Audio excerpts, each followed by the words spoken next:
Hello students, आपका स्वागत है मेरे चैनल स्टडी विथ अवंतिका में। इस वीडियो में आपकी एनसीईआरटी बुक के साथ मेरे नोट्स अटैच्ड हैं, जिससे आपको चैप्टर का कॉन्सेप्ट समझने में काफ़ी आसानी होगी। नोट्स के साथ मैंने मैप भी अटैच किया है, तो आइए शुरू करते हैं। डियर स्टूडेंट्स, आज का विषय है thinkers, believes and buildings, theme 4, ancient India, book 1। ये इस बुक का आखिरी चैप्टर है। इसमें हम इंडिया के कल्चरल और रिलीजियस यानी सांस्कृतिक और धार्मिक व्यवस्था के बारे में पढ़ेंगे। पीरियड सेम रहेगा 600 BC टू 600 CE। इसे शुरू करने से पहले एक बार हम प्रीव्यू कर लेते हैं। एक बार हम ये देख लेते हैं कि हम अभी तक इस अपनी यात्रा में या अपनी जर्नी में कहाँ तक आए हैं। हमने शुरू किया था 600 BC to 600 CE, political and economic development, जो चैप्टर 2 में था, थीम 2 में, उस सेम पीरियड। उसके बाद हमने अगले चैप्टर में यानी अगले थीम में, चैप्टर थर्ड थीम में, हमने सोशल चेंजेस यानी सामाजिक बदलाव के बारे में पढ़ा। पीरियड सेम था 600 BC टू 600 CE। अब हम पढ़ने जा रहे हैं cultural and religious changes that became a landmark in and turning point in world history. किस तरह से सांस्कृतिक और धार्मिक जो बदलाव आए इस समय में, इस पीरियड में, उसने एक नया मोड़ दे दिया वर्ल्ड हिस्ट्री को यानी विश्व के इतिहास को। इसमें हमेशा की तरह चैप्टर शुरू करने से पहले इसके टॉपिक को समझ लेते हैं। थिंकर्स का मतलब यहाँ पे मेनली हम इस थीम में, इस चैप्टर में बुद्धिज़्म के बारे में पढ़ेंगे और उसके साथ साथ जैनिज़्म और पुराणिक कल्चर के बारे में भी हम अध्ययन करेंगे यानी पढ़ेंगे। उसके बाद आता है बिलीफ। बिलीफ में कौन कौन से बिलीव्स थे उस ज़माने में? बुद्धिज़्म, जैनिज़्म, सांस्कृतिक एंड पुराणिक। और बिल्डिंग्स कौन कौन सी, किस किस के बारे में हम जानने की कोशिश करेंगे।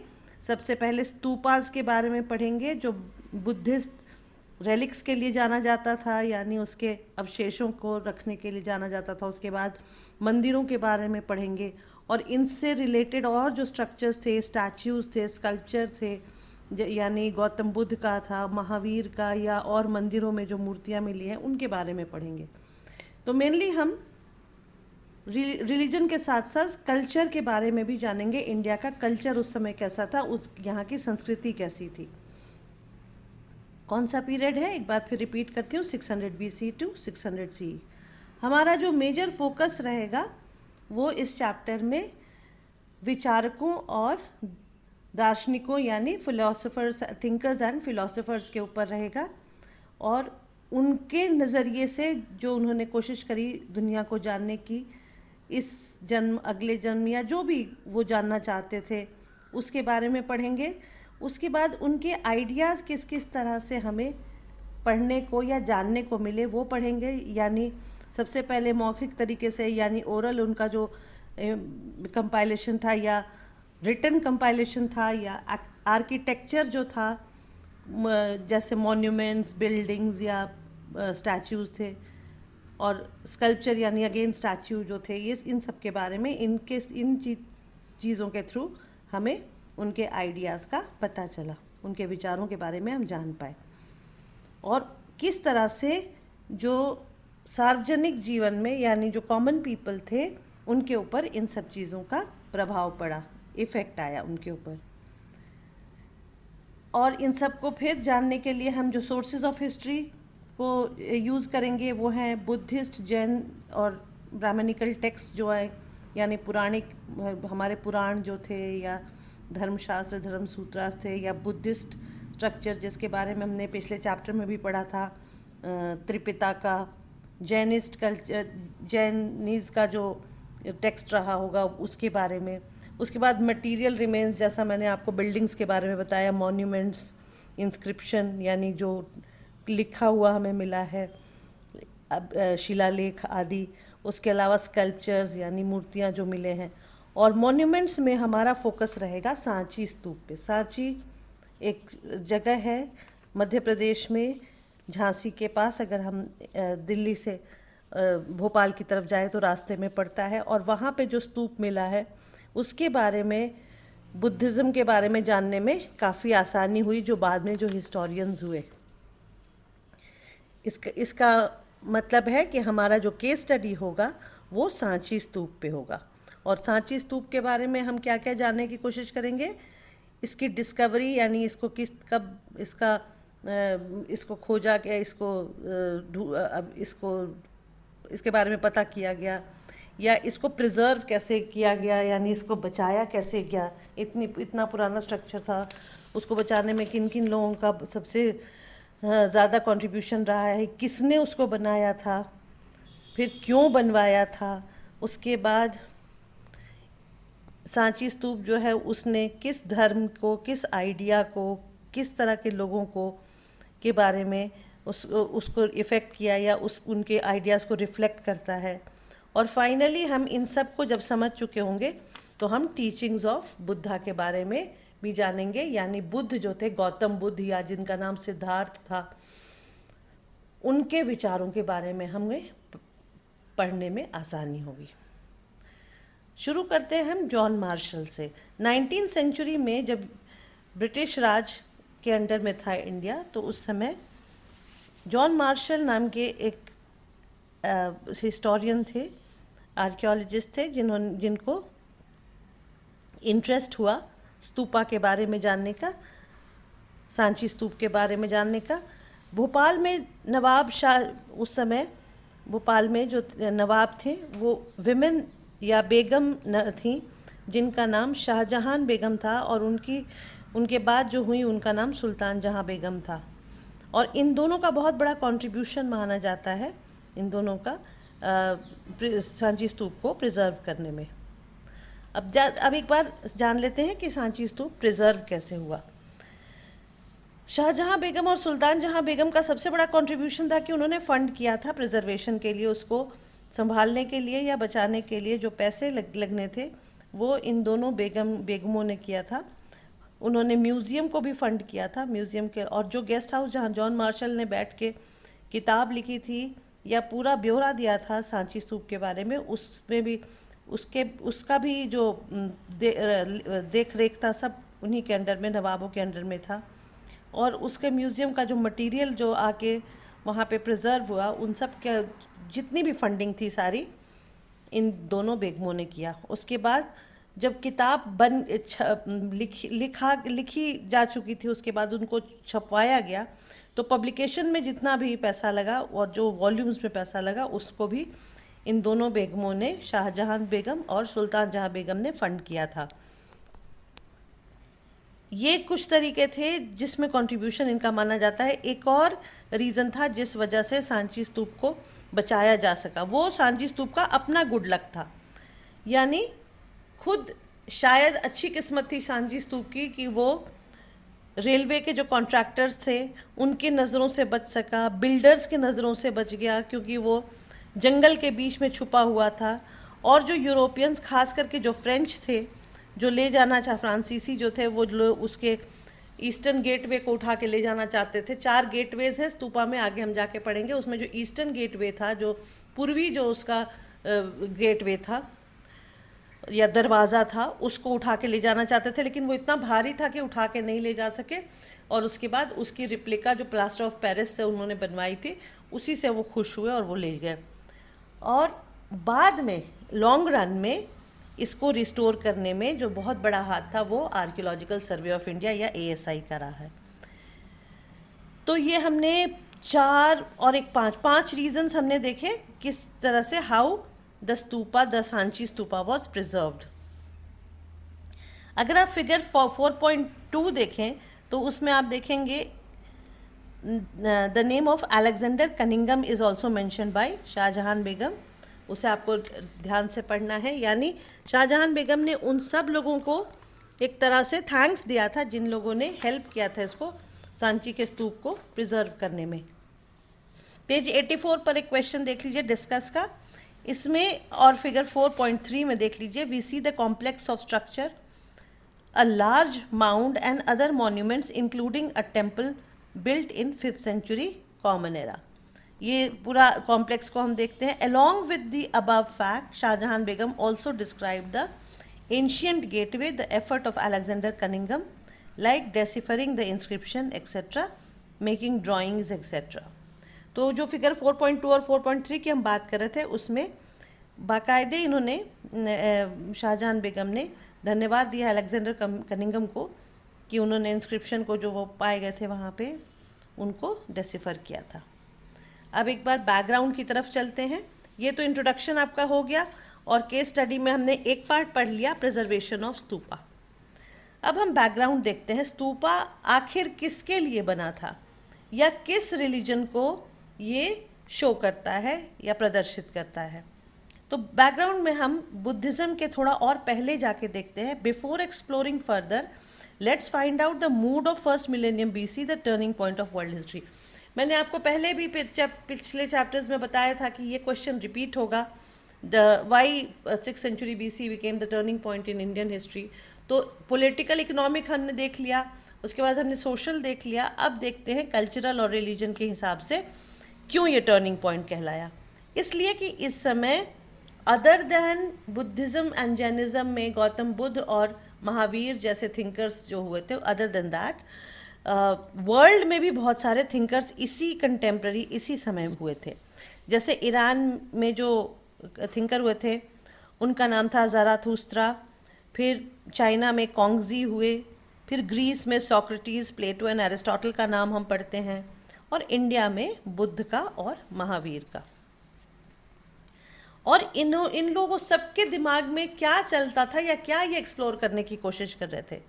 ये सबसे पहले इनके जो दिमाग में जो ढूंढने के लिए या रियलाइज़ करने के लिए जो चीज़ें थी वो थी मिस्ट्री ऑफ एग्जिस्टेंस। हम जो एग्जिस्ट कर रहे हैं, हम जो इस दुनिया में रह रहे हैं, जो ह्यूमन बीइंग्स हैं या जो प्राणी हैं, उनका रहस्य क्या है। और दूसरा relation of human with cosmic order, जो आसपास जितना भी ब्रह्मांड है, कॉस्मिक जो हमारा है, प्लैनेट्स हैं या बायोस्फीयर है, सब कुछ उससे ह्यूमन का क्या रिलेशन है, ये उन्होंने जानने की कोशिश की।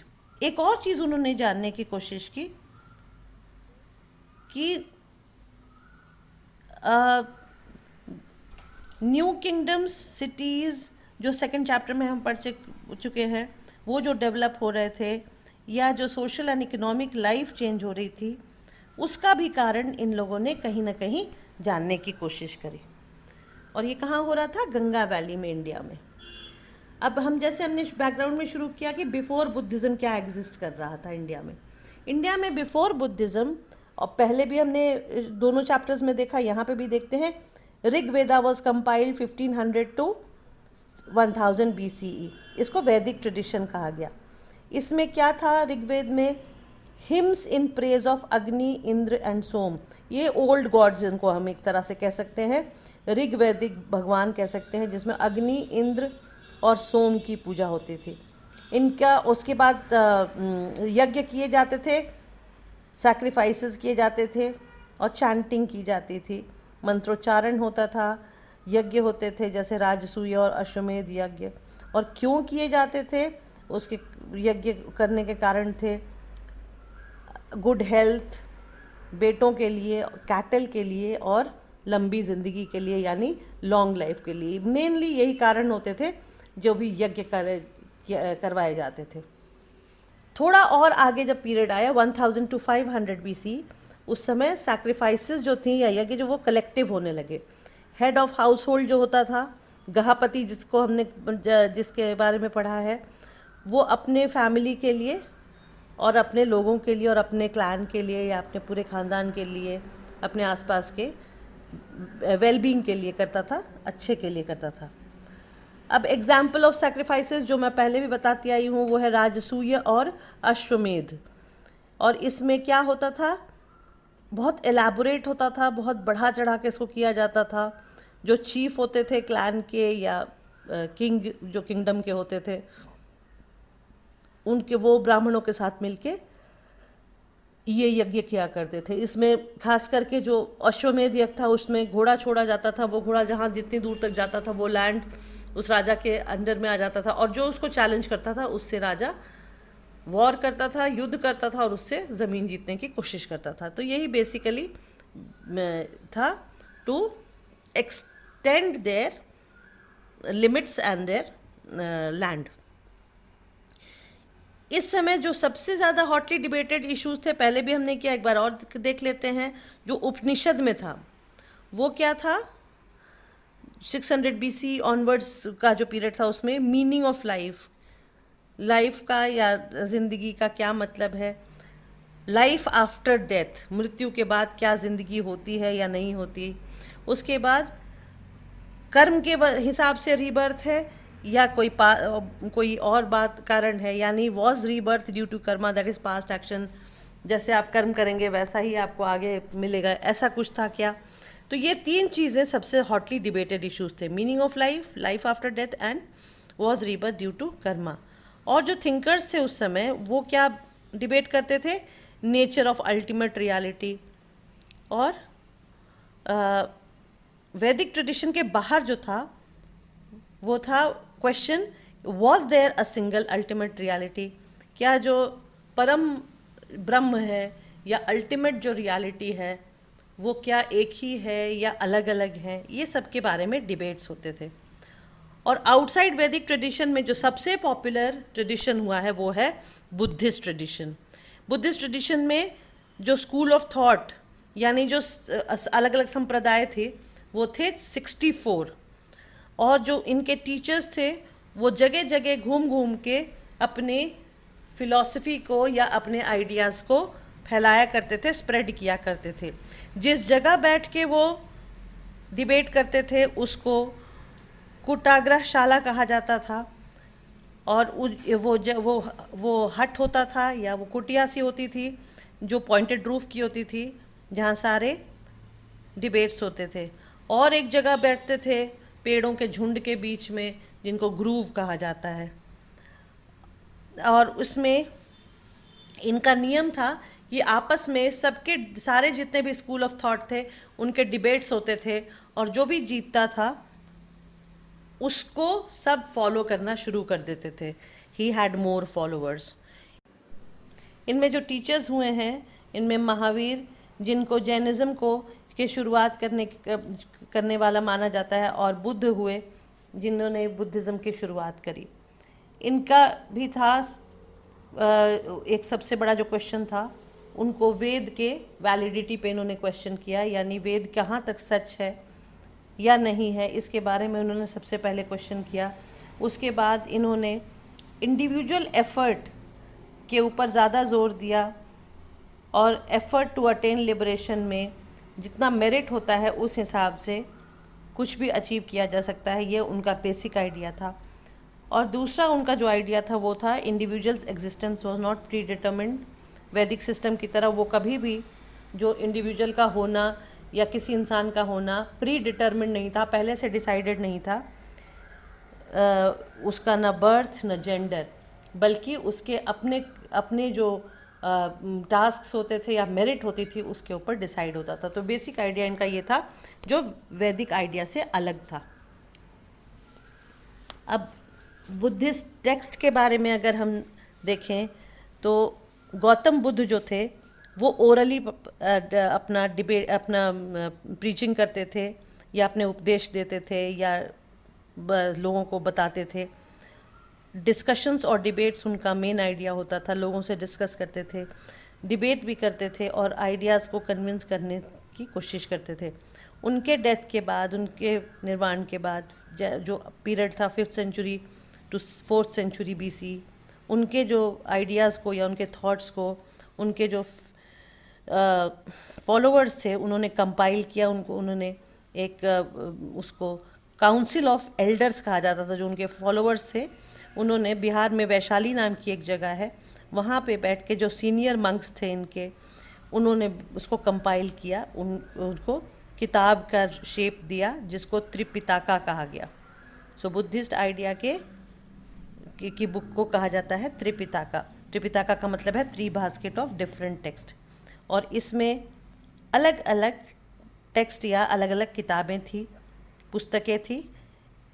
मेन जो त्रिपिताका में 3 है, पहला था विनय पिताका। विनय पिताका में क्या था?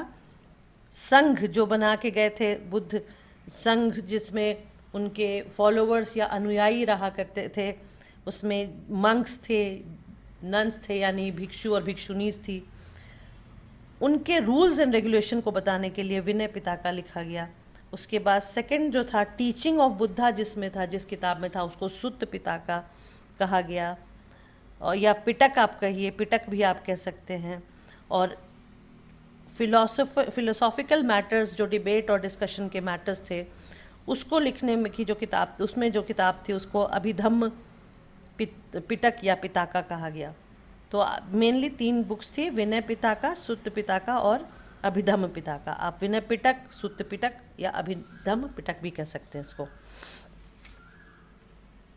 उसके बाद बुद्धिज़्म फैलते फैलते श्रीलंका तक गया। श्रीलंका ले जाने वाले कौन थे? अशोक के बेटे बेटी थे, पुत्र और पुत्री थे, महेंद्र और संघमित्रा, जो इसको प्रचार और प्रसार के लिए श्रीलंका लेके गए थे। और उसमें जब श्रीलंका गया बुद्धिज़्म, तो उसमें 2 किताबें और ऐड हो गई, 2 मोर टेक्स्ट वर एडेड। एक था द्वीपवंशा, क्रॉनिकल्स ऑफ आइलैंड, क्योंकि श्रीलंका आइलैंड है तो वहाँ जो भी डेवलपमेंट हुआ बुद्धिज़्म से रिलेटेड उसको कंपाइल किया गया द्वीपवंशा के किताब में। और दूसरा था महावंशा, जिसको ग्रेट क्रॉनिकल्स कहा गया। इसमें मेनली इन दोनों किताबों में क्या चीज़ें आती हैं? History of Buddhism and biographies of Buddha, उनसे रियल लाइफ से रिलेटेड चीज़ें और उनकी हिस्ट्री कि बुद्धिज़्म कैसे पनपा, कैसे आगे बढ़ा, किस किस ने उसको आगे बढ़ाने में कंट्रीब्यूट किया, ये सारी चीज़ों के बारे में आपको द्वीपवंशा और महावंशा में मिल जाएगा। उसके बाद commentaries were written on these text, ये जितनी भी किताबें थी उस पर आगे जाके कमेंट्रीज़ लिखी गई, विचार लिखे गए। फिर साउथ ईस्ट एशिया जो है उस वहाँ पे कैसे ट्रैवल हुआ बुद्धिज़्म, तो 7th सेंचुरी के आसपास, 6th सेंचुरी और 7th सेंचुरी कॉमन एरा के आसपास फाहियान और हुएनसांग नाम के चाइनीज़ ट्रैवलर्स इंडिया आए थे। चीन के यात्री इंडिया आए थे, हिंदुस्तान यानी भारत। और वो क्यों आए थे? बुद्धिस्ट टेक्स्ट जो थे, ये जितनी भी किताबों के बारे में हमने बात की, वैसी किताबें ढूंढने आए थे कि कुछ मिल जाए बुद्धिज़्म पे। और अपने साथ उन्होंने वो किताबें वो ले गए और उसको ट्रांसलेट किया चीनी भाषा में, और उस तरह से पॉपुलर हुआ बुद्धिज़्म पूरे साउथ ईस्ट एशिया में भी। उसके बाद इन मैन्युस्क्रिप्ट्स को, जो भी किताबें लिखी गई, उनको कैसे प्रिजर्व किया गया? तो मेन जो बुद्धिस्ट मोनास्ट्रीज़ थी या उनके जो मंदिर जिनको कहा जाता है मोनास्ट्रीज़, जहाँ पे बुद्धिज़्म में जहाँ पे सारे प्रेयर्स होते हैं, वहाँ पे मैन्युस्क्रिप्ट्स को रखा गया था, यानी अभिलेख जिसको कहा जाता है, उसको हाथ से लिखी हुई जो जितने भी वर्क था उनका वो रखा गया। उसके बाद जो मॉडर्न ट्रांसलेशन हुआ वो पाली, संस्कृत, चाइनीज़, तिब्बतन टेक्स्ट से हुआ था। ये जो मॉडर्न ट्रांसलेशन बुद्धिज़्म के बारे में हमें आपको कैसे पता चलेगा? तो जितनी भी पाली, संस्कृत, चाइनीज़ और तिब्बतन में लिखे हुए टेक्स्ट थे उनको मॉडर्न ट्रांसलेशन किया गया बाद में जाके। डियर स्टूडेंट्स, अगर मेरा वीडियो पसंद आया हो तो इसे अपने फ्रेंड्स के साथ शेयर करें, लाइक करें और चैनल सब्सक्राइब करें। Thank you.